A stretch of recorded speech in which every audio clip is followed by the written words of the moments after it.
नमस्कार, मैं हूँ गीतांशी तिवारी और आप देख रहे हैं जस्ट क्लिक न्यूज।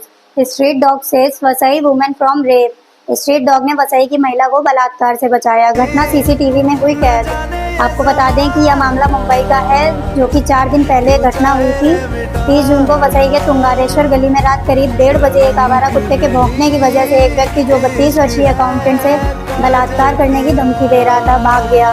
पुलिस अधिकारी ने बताया है कि कथित हमलावर 35 वर्षीय संदीप खोज, जो लगभग 7 फीट लंबा है, अंधेरे की आड़ में पीछे से महिला के पास पहुंचा, उसे जमीन पर धकेल दिया, उसका मुंह बंद कर दिया और बलात्कार करने की धमकी दी। हालांकि पुलिस के अनुसार आसपास के एक आवारा कुत्ते ने आरोपी पर भौंकना शुरू कर दिया, जिससे हमलावर चौंक गया और उसकी पकड़ ढीली पड़ गई। मौके का फायदा उठाते हुए महिला ने हमलावर को धक्का दिया और मुख्य सड़क की ओर भाग गई।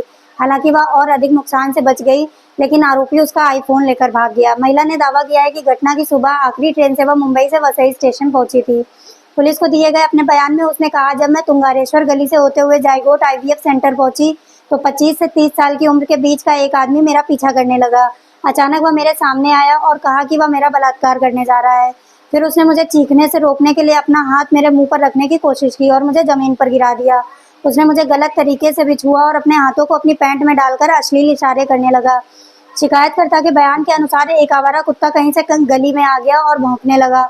उसने अपनी पकड़ खो दी। स्थिति का फायदा उठाते हुए मैंने उस आदमी को लात मारी, जिसके बाद उसका संतुलन बिगड़ गया और फिर उसने मेरा आईफोन छीन लिया और फिर मुझे उसने फिर से पकड़ने की कोशिश की, लेकिन मैंने उसे धक्का दिया और उसके पहुंचने से पहले ही गुरुद्वारा रोड की ओर भाग गई, उसके बयान में लिखा है। मानिकपुर पुलिस स्टेशन के एक अधिकारी ने कहा है कि तुंगारेश्वर गली मुख्य सड़क का शॉर्टकट है। देर रात होने के कारण यह इलाका बेहद सुनसान था। यह घटना भारत दक्षिण अफ्रीका के फाइनल के दौरान भी हुई थी।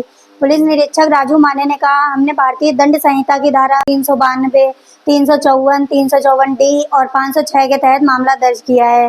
बीएनएस के लागू होने से पहले मामला दर्ज किया गया था और जांच शुरू कर दी है।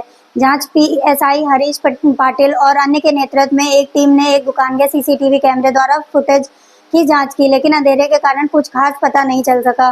माने ने कहा, आखिरकार हमने घटना के 24 घंटे के भीतर आरोपी का पता लगाया और उसे गिरफ्तार कर लिया। नाला सुपारा के रहने वाले खोद का दहिसर, कांदीवली और नाला सुपारा में पुलिस अधिकारी बनकर लोगों को ठगने का इतिहास रहा है। वह धोखाधड़ी के एक मामले में 3 साल की सजा काटने के बाद हाल ही में जेल से रिहा हुआ था। एक अधिकारी ने बताया है, खोद अपनी पत्नी और 2 बच्चों के साथ रहता था, लेकिन उसकी हरकतों को देखते हुए परिवार ने उसे घर से निकाल दिया और वह वसई में एक छात्रावास में रह रहा था। पुलिस ने हट्टे-कट्टे आरोपी को पकड़ने की कोशिश की, लेकिन उसने संघर्ष किया और सामान छीनने की कोशिश की, लेकिन आखिरकार उसे काबू में कर लिया गया और हिरासत में ले लिया गया है। एक अधिकारी ने बताया है, खोद को अदालत में पेश किया गया, जहां से उसे पुलिस हिरासत में भेज दिया गया है। पुलिस के मुताबिक खोद ने आईफोन को नाले में फेंक दिया था। स्थानीय सामाजिक कार्यकर्ता डॉक्टर अशोक राज पुरोहित ने बताया है, लोगों ने दर्जनों बार स्थानीय प्रशासन और नगर पालिका से लाइट और सीसीटीवी कैमरे लगाने की मांग की है, लेकिन अब तक कोई कार्रवाई नहीं हुई है। यह घटना बहुत दुखद है। क्या प्रशासन बड़ी घटना के बाद ही जागेगा?